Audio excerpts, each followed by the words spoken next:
So in this video, we'll look at how to calculate the pH for a weak basic solution, and it's going to be very similar to the method we used for weak acids, with just one other little trick up our sleeve. So we'll see that here in a second.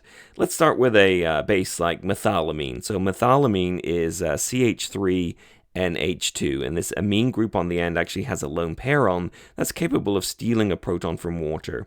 It's got a weak base constant, Kb, of 4.4 times 10 to the minus 4. An awful lot of 4s there. And we might say, well, what's the pH of a 0.5 molar aqueous solution?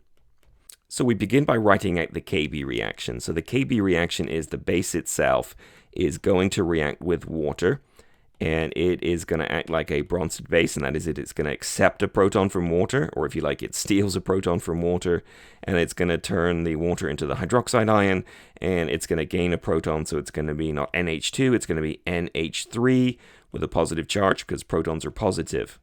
That hydroxide ion is what makes it a base. We've got the initial change in equilibrium, our ice chart. We're going to go ahead and line out the water because it's a liquid, and since it has an effective concentration of 1, we're not going to care about it here in our ice chart. We're also going to say the original concentration of hydroxide is approximately 0, and we'll just say that that's actually 1 times 10 to the minus 7 in pure water, but we're going to hope that that doesn't matter. Initially, our concentration of methylamine is 0.5 molar. Remember, we can use pressures, concentrations, or moles. We won't find it useful to use anything but concentration, but later on, we will switch to moles, so stay tuned. And the original concentration there, it hasn't had any time to dissociate, so it's going to be 0. The equilibrium is going to be established by letting x moles per liter react, so we go down by x on one side, and because everything is 1 to 1 on the other side, we go up by x on the other side, and at equilibrium, we just go ahead and sum the initial to the change. I like to put them on parentheses because I'm weird. All right, so now we got to solve the Kb expression. So Kb is equal to the concentration of products over reactants at equilibrium. Okay, so these are all equilibrium values, and I don't know what they are, but I have them in terms of x's. In fact, the equilibrium constant itself, right, Kb is 4.4 times 10 to the minus 4, and all of this in terms of x's is x times x, so that's x squared divided by 0.5 minus x. So at this point here, we essentially have a quadratic equation to solve, and let's see if we can apply our trick from before. So our trick from before was to say, instead of solving the quadratic equation, let's see if we can neglect x on the bottom, right, on the denominator. So we have a 5% rule. As long as less than 5% is dissociated, that is probably fine. That, oops, sorry, I didn't end up deleting it, did I? There we go.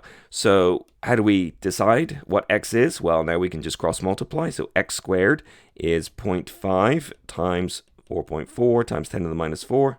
Oops. And I want to square root both sides, and that leaves me with x by itself. So x is the square root of that mess. So let's see, 2.2 times 10 to the minus 4. If we square root that, we get 1.48. I'm going to keep a guard digit times 10 to the minus 2. 5% rule, right? So it turns out we will be off by less than 0.01 in the pH as long as less than 5% has dissociated. So how much is dissociated? So we compare what has broken apart to what we started with, times by 100, and I get that to be 3%. So x here is going to be 1.48 times 10 to the minus 2, so 0.0148. And if we compare that to 0.5, that is just 3%. So we've passed the 5% rule, so it is okay to make this approximation. All right, we wanted to find the pH, but of course x is not the H plus concentration, it is the OH minus concentration. So if the concentration of OH minus is x, which we've seen is 1.48 times 10 to the minus 2, we can negative log that, but that's not the pH, that's the POH. So if we take the negative log of that value there, we get 1.83. And again, our concentration had 2 sig figs, so our POH has 2 decimal places.